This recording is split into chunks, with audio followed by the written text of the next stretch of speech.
Are you fucking kidding me? My shirt has been on inside out this whole time. My life is truly in shambles. Rise and shine. Rise and shine. What is up, YouTube? Welcome back to my channel. If this is your first time here, then just welcome to my channel. Go ahead and hit the subscribe button because you will not be disappointed. Today's video, oh, what is that? Today's video, I'm just going to be talking while I am getting myself prepared to be presented to the world. Okay, right now, I'm kind of looking like nobody cares about me, in the words of my mother. I kind of prefer to look like Jesus himself just sneezed into my face. You know what I'm saying? That whole glow. I already get that from the primer and the foundation, but typically I would set with the setting powder, and not setting lately has been the wave. I got a little headband to keep the foundation out of my edges. Almost all of my makeup brushes are dirty, so of course that means I need to go purchase some more. I literally hate cleaning my makeup brushes. Morphe going into Ulta was like the worst thing that could have happened to me, because I literally will use my last clean brush and then just hit up Ulta and purchase a new set of Morphe brushes for the low with a coupon. And now I'm really mad because I have 60 freaking dirty brushes to clean versus the original 20 that I started with. So, you know, hey. So anywho, I just want to go out and pick up like a couple of little fall decorations, give my house a nice little fall vibe. The older I get, the more I'm beginning to appreciate it. Like, I used to hate fall candles at Bath and Body Works. I literally would hate fall. I would skip fall. I would stock up in the summer scents and just be like, you know what, if I run out of a candle, I'm going with mahogany teak wood, and that's just what we gonna smell with the fall. But now that I'm so old, I appreciate like the pumpkin scents. I'm drinking pumpkin spice coffee. I'm feeling it. I also want to get like a cute little background going with, you know, the background to my videos. I was for a while into like backdrops and, you know, green screening it up with a cute little background, but now I don't want to go through the trouble of like setting that up every time and the extra steps editing, which I mean, it's not that crucial, but I just want something different. I'm gonna see if I can find some cute little things to throw back here in the background. I also asked my mother out to dinner, and see, this is the thing.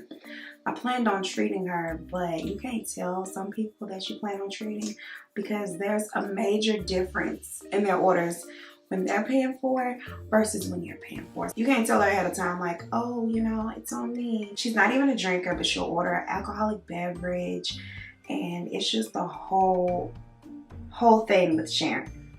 So now when she's ordering and she expects to pay, it goes a little something like this.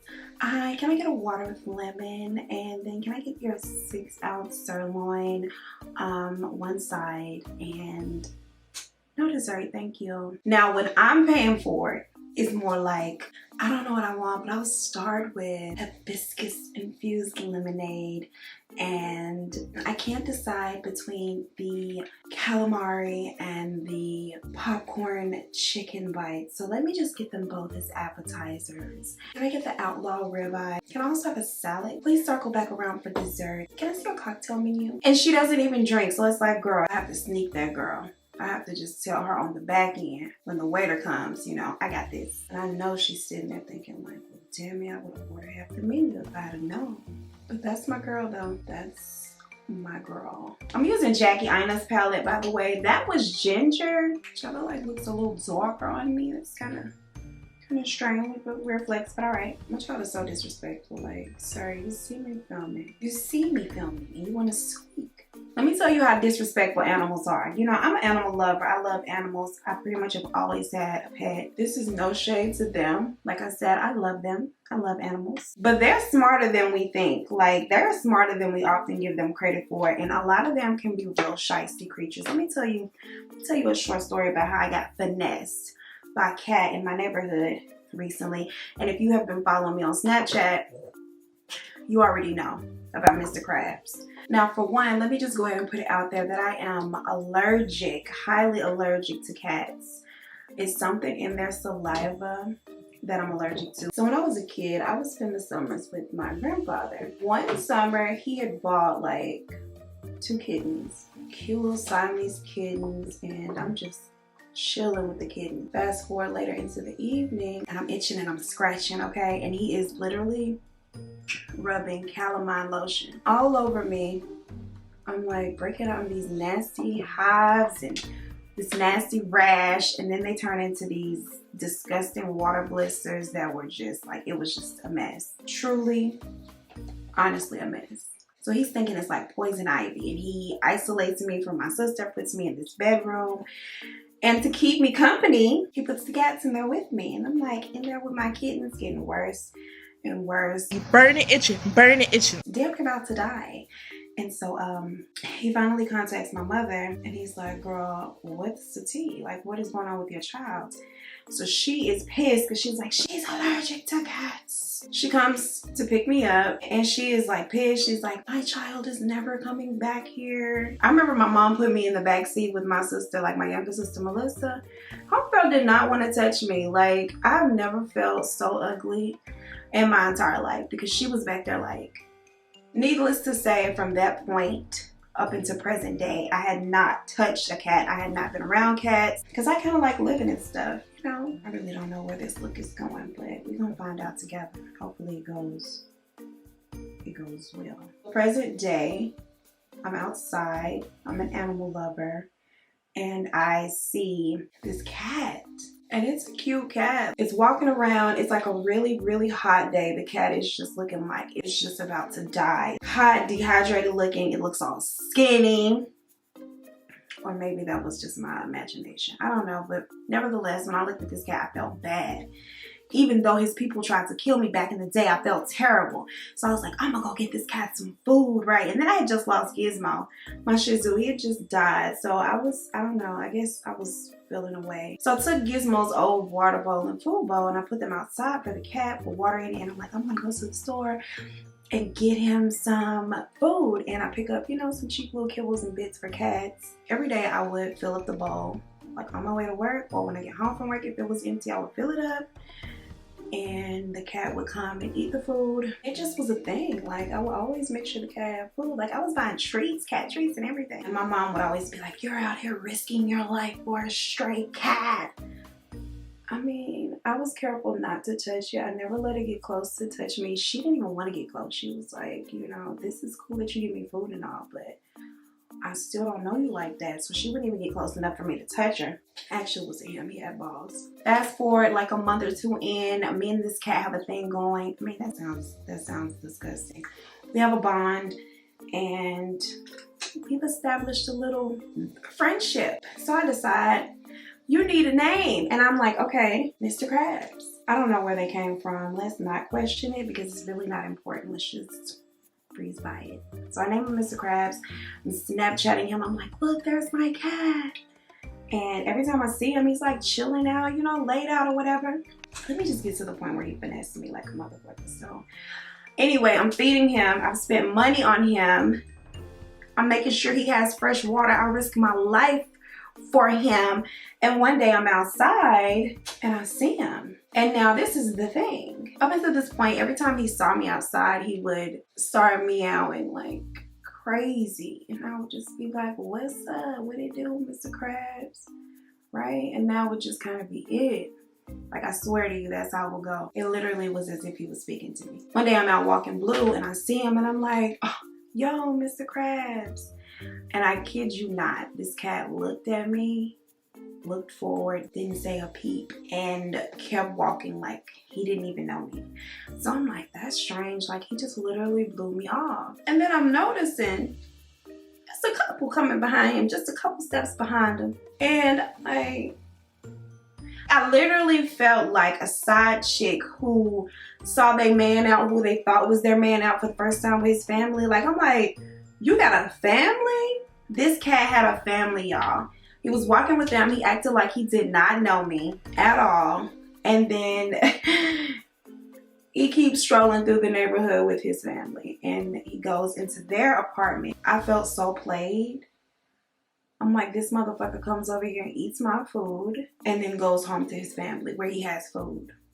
Like I said, animals are really finesse. Like, they really can finesse. Or maybe it's just cats. Cats are finessers. And I'm like, you got a whole family. I thought you were not being fed out here in these streets. I thought you were struggling, but you were just playing me. To this day, I still see Mr. Krabs floating around the neighborhood, and I don't even speak.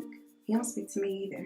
It's like we never knew each other. Lesson learned. All this cat talk got me feeling like a cat out today, so we're just gonna go ahead and draw one in, and that's gonna be that. Y'all, it's been a whole year since I snagged my nipple piercing, and it literally snatched out of my boob. It happened in November, and November's coming up, so lately I've been really thinking like, girl, it's time to get it re-pierced. And I really been thinking about it like literally every weekend. I'm like, I need to go get it done, but I'm scared because it just hurts so bad. But at the same time, I hate having just one piercing because I feel like I'm driving in a car with one headlight out, and it's just not even cute. Like, I literally hate it, so I have to do something about it immediately. And I'm definitely going to vlog that when I do, so y'all will get to see it. I don't get too excited because you won't get to see my nipples, but you will get to be there, see my reaction when they are pierced again. Which I'm also kind of scared of because I posted my video about me getting them done, and I got a lot of mixed reviews, but mostly it was people telling me, you punk ass bitch, it didn't even hurt. And I'm just sitting there like, it hurt me. Like literally a lot of people said that it did not hurt, and I'm like, damn. Am I a punk ass bitch? I've had my tongue pierced twice. I've had my lip ear pierced twice. I've had like the top part of my ear pierced. All of that, I was a gang. Like I was a G. I have tattoos. Like none of that really hurt too bad. But I guess as you get older, your pain tolerance changes because my second hole in my ear hurt like hell. I actually want my tragus pierced, but I'm just like, you know, do you really want to put yourself through that? Can you do it? When I got my second hole done, I actually was shopping in Walmart and I saw this kid. He had to be like 9, get his ear pierced. And I'm just like, good idea. So, you know, I'm in line behind him and his parents. And when I say the kid did not flinch, and so I sit down and I'm like, come on, my girl, let's do this. And when she hit me with that first punch, it hurt so bad. I was like, you know what? Can you give me a minute? Like, before we do the second one, I need a second to gather myself. And I don't know if she was lying or not, but she was like, I can't give you longer than a minute. And so I'm like, okay, start the clock.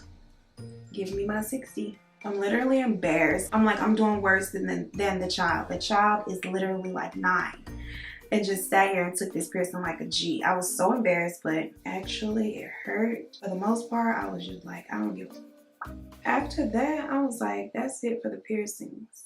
I'm done. No mas. I haven't gotten a piercing since. This earring that's actually in my second piercing is actually the same one they pierced it with. Like, I cleaned it. Don't think I'm nasty. It's been cleaned. But it hurt me so bad, I didn't even want to mess with it. So I never took the piercing out, never changed the piercing. It's the same jewelry as when they put it in there in the little Walmart in Memphis, Tennessee. Judge me not. So as you probably know, if you've seen my community tab, I've decided that I'm going to have a upload schedule, which I feel like it'll help me be more consistent. I really wanted to commit to every Monday, Wednesday, and Friday, but I felt like that would just be a bit too much. When I thought about it and I started to feel anxious, like anxiety, I was like, you know what, no. Like, it's very fun to me to do this. I don't want it to start to feel like, you know, not fun. So yeah, as soon as that anxiety kicked in about what if I miss a day, what if I'm not consistent, what if it's too much, what if I bite off more than I can chew, I was like, no my girl, we're gonna do 2 days out the week, Monday and Friday. And realistically, you probably will see me more than that. You definitely will see me on those days, but that does not mean I won't pop in on a Wednesday or a Tuesday. I feel like it's better to commit to less verbally and then just produce more, because I really don't want to let anybody down, or, you know, I feel like a failure if I say every Monday, Wednesday, and Friday and then something comes up, because the girl be busy. I'm also a single pet parent out here in these streets. It's hard out here for a single pet parent. And then I'm a foster mom to Poppy right now because his mother is overseas, which is my sister. Shout out to you, boo, even though you don't watch my YouTube channel, but if you happen to see this, What's up, my girl? So taking care of them by myself, working full-time, and just dealing with life, adulting, it's a lot.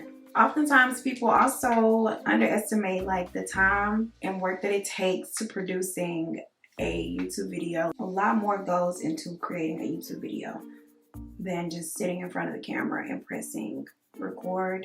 Spoiler alert. See, all of that foundation ended up on my headband and not in my edges. All of that would have been in my edges. So that is pretty much it for this video. Thank you so much for watching, spending time with me, listening to me ramble for however long this video cuts down to, because right now we're at 1 hour and 2 minutes. Yeah. Before you leave, if you're interested in watching me do my makeup and tell you a crazy true crime story, I will put a playlist there. Don't forget to subscribe, and I will see you in the next one.